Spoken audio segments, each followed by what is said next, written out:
Caros alunos e alunas, mais uma vez, bom dia, boa tarde, boa noite, dependendo do momento que vocês estiverem assistindo essa gravação. Hoje, em História Geral, América Latina no século XX, estudaremos o caso da Argentina. Imediatamente compartilhando a tela com vocês, para que a gente possa dar início, então, a essa apresentação. Aqui. Em primeiro lugar, muito rapidamente, tá?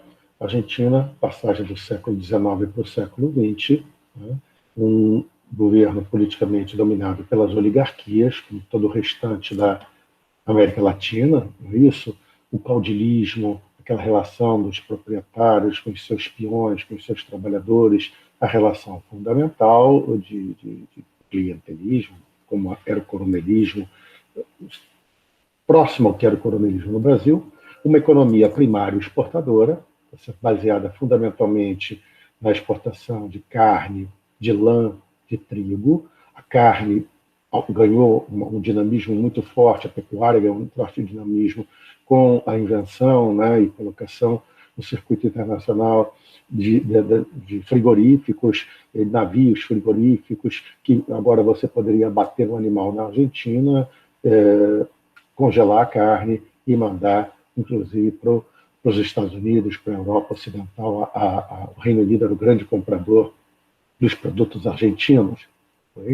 Esse processo de reinserção, ou de nova inserção das economias latino-americanas na segunda Revolução Industrial, né, nos países centrais, levou na Argentina também a um processo de modernização e industrialização.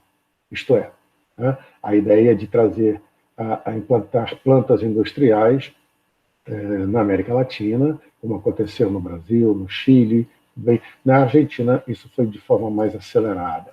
Essa industrialização trouxe também a imigração europeia. A Argentina, como o Brasil, como a Austrália, como os Estados Unidos, são países que requerem mão de obra nesse momento, então uma forte imigração europeia, particularmente no caso da Argentina, de italianos, espanhóis, mas não apenas. De qualquer forma, esses imigrantes, boa parte deles vai trabalhar nessas fábricas, vão se tornar operários. A industrialização, evidentemente, leva à urbanização. Buenos Aires se tornou uma cidade cada vez mais moderna, né? Inclusive a primeira cidade da América Latina a inaugurar a energia elétrica. Isso, grandes obras no Porto, a grande Avenida 9 de Julho, e esse processo levou também a um fortalecimento das chamadas camadas médias urbanas.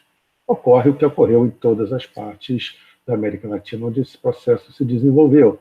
Esses novos setores sociais, numericamente crescendo, né, começam a ter reivindicações, principalmente as reivindicações, no caso das camadas médias, de participação na vida política, mas encontram um sistema político bloqueado, controlado pelas oligarquias, o voto controlado, a ausência do voto secreto. Ocorre que, como Buenos Aires se desenvolveu fortemente em relação a outros países da América Latina, a Argentina tinha uma característica de uma forte concentração de população, né, do conjunto da sua população, em dois polos urbanos, disparadamente Buenos Aires, secundariamente Rosário. Então, o peso desses grupos urbanos, relativamente, né, aos demais, foi crescendo de tal maneira que eles conseguiram pressionar e, aproveitando disputas entre os partidos das oligarquias, conseguiram, né, a mudança na lei eleitoral com a colocação do voto secreto e obrigatório em 1910. Nas primeiras eleições em que esse sistema de voto foi colocado em prática, venceu exatamente o candidato da União Cívica Radical, um partido fundado em 1895, congregando principalmente os interesses dessas camadas médias urbanas. Então, as oligarquias foram afastadas do poder central em Buenos Aires, porém essa vitória não significou a derrota total das oligarquias, porque nas províncias elas continuavam governando, tendo força econômica e força política no interior da Argentina, e logo o governo da UCR teve que fazer a conta com essa realidade, ou negociando, ou fazendo intervenções políticas nas províncias, o que gerou um desgaste desse governo. Por outro lado, as promessas do candidato da União Cívica em relação ao movimento operário, né?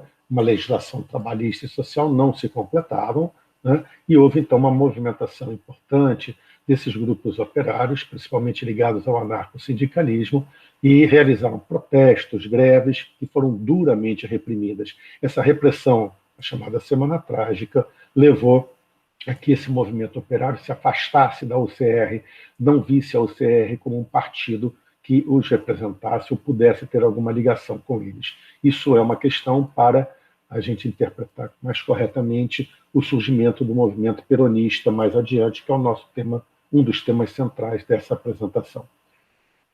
Na década de 20, os governos da UCR se sucederam, mas com a crise 29, e essa crise se espalhou também na Argentina, um golpe militar tira a UCR do poder, proíbe a UCR, e a Argentina viveu um período aí de 1930 a 1943, que na história argentina é chamada de década infame, porque corrupção, sucessão de crises políticas, né?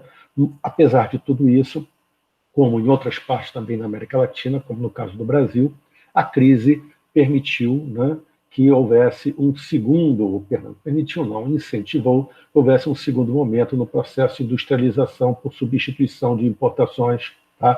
Então, houve um processo de industrialização, um segundo momento de industrialização na Argentina, só que dessa vez sem a presença dessa mão de obra que vinha da Europa, porque na Europa, né, a questão dos fascismos, né, a situação europeia não permitia essa imigração para a América Latina, e nem era de interesse dos governos da América Latina que isso acontecesse tão fortemente quanto no passado. Vamos lembrar que no Brasil, em 1932, Vargas colocou as primeiras leis restritivas de controle da imigração. Logo, né, esse proletariado industrial dessa segunda fase, ele virá do campo, né, virá dos trabalhadores que viviam no interior da Argentina e são direcionados para, principalmente Buenos Aires, secundariamente, repito, Rosário, onde as fábricas se instalavam, né, nesse momento. E aí é a grande questão. É um proletariado novo, que não tem tradição de luta, que tinha uma relação fundamentalmente nas províncias onde moravam, na sua origem, né, com um caudilho, e esperam, na verdade, um protetor. É nesse vácuo, né, de uma UCR que não consegue ser aceita pelo movimento operário, de um movimento operário tradicional que está sendo ultrapassado pelo número desses trabalhadores novos que estão chegando internos da Argentina, né, que o peronismo vai se colocar. O Perón vai tentar e vai conseguir, né, criar uma relação com esses, né, novos operários, com esse novo operariado que vai constituir a sua base de apoio. Durante a Segunda Guerra Mundial, a Argentina se manteve neutra, a não ser a partir de fevereiro de 45, quando a guerra estava terminando, que aderiu aos aliados, mas nesse processo de neutralidade, disputas, né, internas, e formou-se um grupo de oficiais unidos dentro do exército argentino, principalmente do exército, e esse grupo deu um golpe militar exatamente na tentativa de impedir que o governo, que estava no poder em 43, fizesse, né, o fim da neutralidade na Segunda Guerra Mundial e aderisse aos aliados. Tá? A razão inicial foi essa. Tá? O governo desses militares colocou Juan Domingo Perón, que era um dos participantes, um coronel que participava desse grupo, como secretário-geral do Trabalho e Previdência Social. E é aí que Perón verifica que ele pode se aproximar dessa base que estava ali pedindo uma liderança desse movimento operário.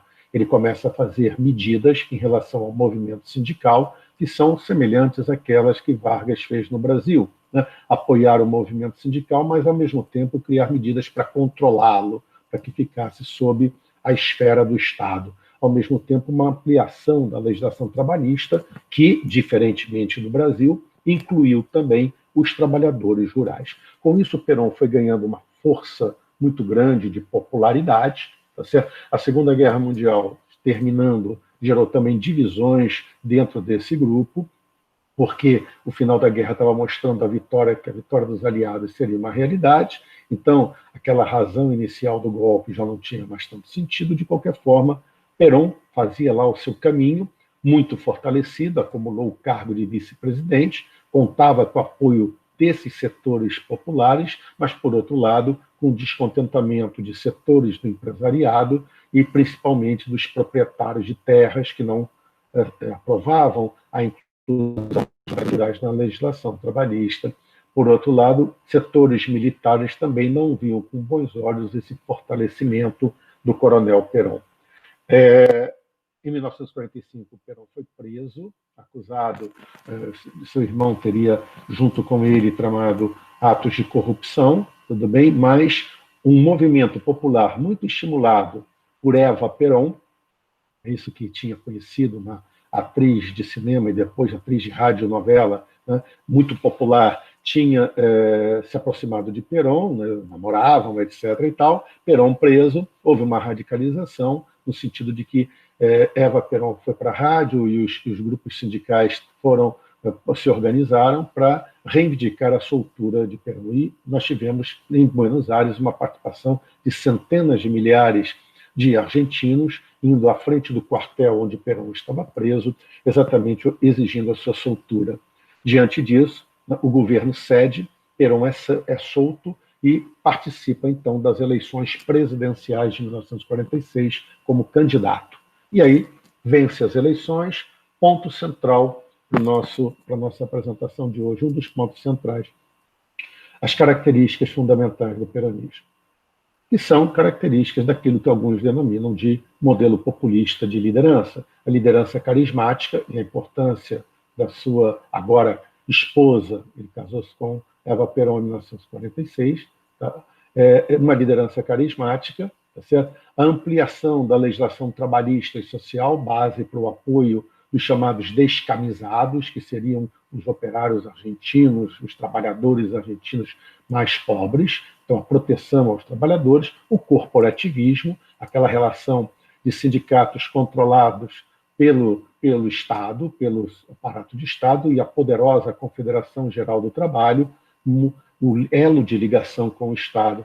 A ideologia nacionalista, então, durante o governo dele, foram criadas várias empresas estatais, aerolíneas argentinas, foram nacionalizadas as ferrovias, o controle dos meios de comunicação e repressão às oposições. Perfeito? Então, aqui a gente pode ver algumas características do peronismo, né? O operário ontem oprimido, hoje dignificado, ou seja, a questão do trabalhismo. Aqui um cartaz que mostra, né, Perón como uma espécie de divindade que olha pelo povo argentino, os trabalhadores estão em macacão, tá? E que levam a bandeira argentina, o nacionalismo. Perfeito? Sejam pessoas de mais idade, sejam pessoas que vêm do campo, sejam trabalhadores, sejam crianças e mulheres, todos estão com Perón. Aqui, o 17 de outubro, que foi a data daquela manifestação que levou à soltura do coronel Perón em 1945 pelo governo. Aqui uma cartilha, não é isso, que mostra, né, as características, né, de formação de uma relação, né, de confiança, ou mais do que confiança, né, de adoração da população argentina, ou pelo menos de parte dela, em relação a Perón e Evita, isso, a ideia do carisma, e aqui o balcão da Praça da Casa Rosada, onde Perón, na Praça de Maio, falava aos seus seguidores. Eva Perón, que morreu em 1952, idolatrada como a rainha dos peronistas, a Santa Evita. De qualquer forma, num primeiro momento, o governo de Perón se beneficiou muito com o processo da reconstrução europeia, do Plano Marshall e a necessidade de produtos na Europa como carne, lã, trigo. Tá? Então, as exportações argentinas elas cresceram fortemente, gerando recursos, e que Perón pôde fazer, então, a sua política social, distributivista, e aumentando mais ainda a sua popularidade. Fundou um partido, o Partido da Justiça Social, daí o nome Partido Justicialista, fez uma reforma constitucional, já que tinha maioria no Congresso, introduziu o voto feminino, nacionalizou os recursos naturais, colocou uma emenda com a reeleição, um artigo que permitia a reeleição e ampliou direitos sociais.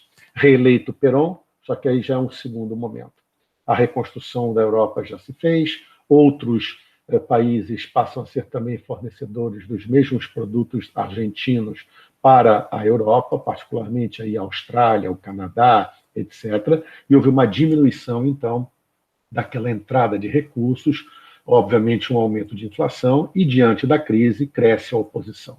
A morte de Eva Perón também debilitou o governo, porque a relação dela com a massa peronista era muito forte. Não é isso? Houve uma radicalização política quando ele promulgou a lei de divórcio e um golpe militar o depois, não só por essa razão, evidentemente, da lei do divórcio, mas por um acúmulo de situações. O golpe militar levou à proibição do Partido Justicialista, a proibição do peronismo, uma série de governos civis e militares, não é isso? Mas que não conseguiam garantir, né, a estabilidade, porque o movimento peronista era muito forte e não podia participar das negociações, tá certo? Então é um período também de muita instabilidade.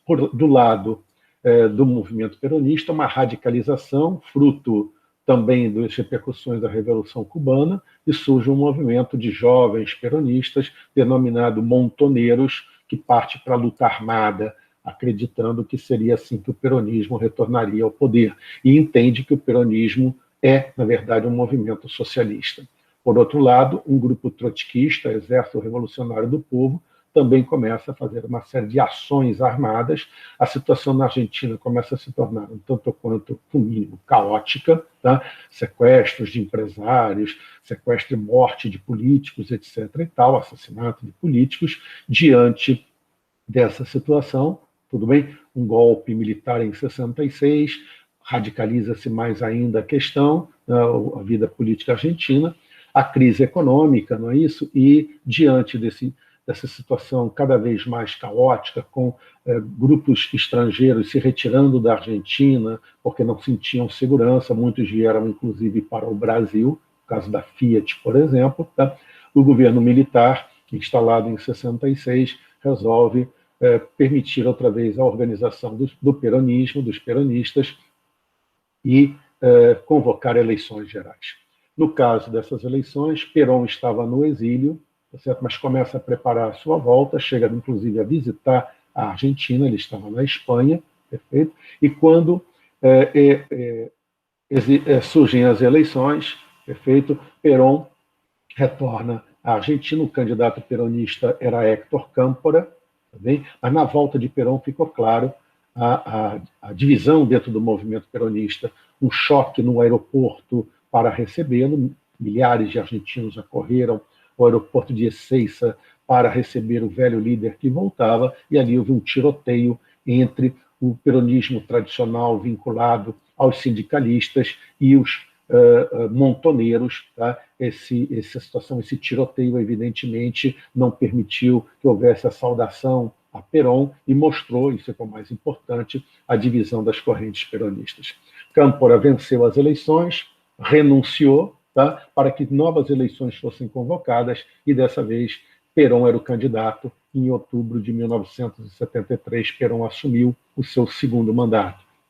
Estava, evidentemente, muito envelhecido, não é isso? Tinha quase 80 anos, estava, enfim, mal de saúde, mas ainda participou, no 1º de maio de 74, comemoração, né, do Dia do Trabalho, de uma manifestação que mostrou de vez, né, a ruptura dentro do movimento peronista, quando Perón expulsou da praça os montoneiros, tá, que exigiam dele a expulsão do governo de determinados ministros que eles consideravam contrários ao projeto de um peronismo socialista. Tá? E Perón os expulsou da praça. Tá? Logo a seguir, morreu, tá?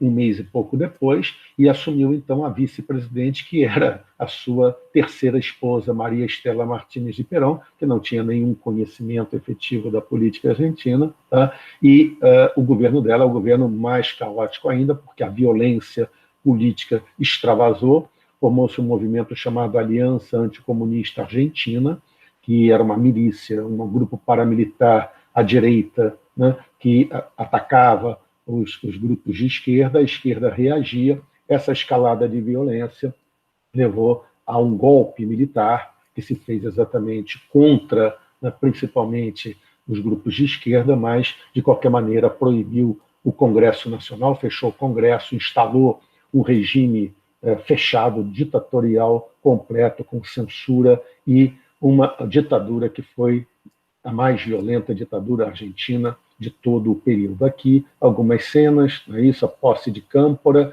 o lema do Câmpora na campanha, Câmpora no governo, Perón no poder, tá certo? Câmpora, aquele líder peronista antes da volta de Perón. Perón voltou, o massacre de Ezeiza, tá certo? E essa ditadura militar, que é o segundo ponto importante para provas de vestibular, características principais. Congresso Nacional Argentino dissolvido, proibidos todos os partidos políticos, repressão violentíssima, o número de mortos e desaparecidos na Argentina calcula-se em torno a 30 mil, nesse período entre 76 e 83, a censura e controle total dos meios de comunicação, uma política econômica que tenta conter uma inflação de mais de 400% ao ano, tá? Com aumento dos juros, controle dos salários, gerou muito desemprego e não podia haver manifestações contrárias. O governo, percebendo, o governo militar, que precisava de contar com algum tipo de apoio popular, apelou para o nacionalismo, estimulando, né, confrontos com o governo chileno, também do general Pinochet, disputando o canal de Beagle, quase houve uma guerra, e posteriormente tentando, pela força, tomar as ilhas que para os argentinos chamam Malvinas e para os britânicos Falklands. Então, uma guerra entre Argentina e Reino Unido. Essa guerra ela gerou o desgaste do governo militar. Vamos trabalhar disso daqui no finalzinho. Tá? O agravamento da crise econômica, a dívida externa que explode, como explodiu também no Brasil, com o aumento dos juros internacionais, a inflação que começa a crescer cada vez mais fortemente, mostra que a questão do regime militar não resolveu os problemas centrais da Argentina. Tá? O movimento das mães da Praça de Maio, mães de desaparecidos que se reuniam todas as quintas-feiras diante do Palácio Presidencial. Tá? No início eram muito poucas, depois foi ganhando cada vez mais força, acusando, reivindicando do governo informações sobre os seus filhos, tudo bem? Começou a gerar uma repercussão e o governo argentino não tinha muito como se defender, embora negasse a violação aos direitos humanos. A Guerra das Malvinas e a derrota na Guerra das Malvinas fragilizou o governo militar, que mostrou a incompetência, né? Porque, na verdade, o governo militar argentino não acreditava que o governo britânico da Margaret Thatcher reagisse àquela invasão do território que para os ingleses eram as Falklands, mas houve a reação e as Forças Armadas inglesas rapidamente derrotaram os recrutas, porque, na verdade, quem foi lutar foram jovens recrutas argentinos, e o exército, então, se desmoralizou definitivamente. Realizaram-se eleições, então, em 83, de novo, a volta de todos os partidos políticos, e essas eleições fizeram com que a Argentina retornasse a um sistema democrático. Na Argentina, houve a possibilidade do julgamento dos líderes das juntas militares, foram várias juntas militares, que violaram os direitos humanos. O primeiro homem forte da primeira junta militar, o general Jorge Videla, ele morreu na cadeia, condenado, tá, a praticamente prisão perpétua. O número de anos de condenação, na verdade, significava prisão perpétua. Aqui, o movimento das Mães da Praça de Maio, tá certo?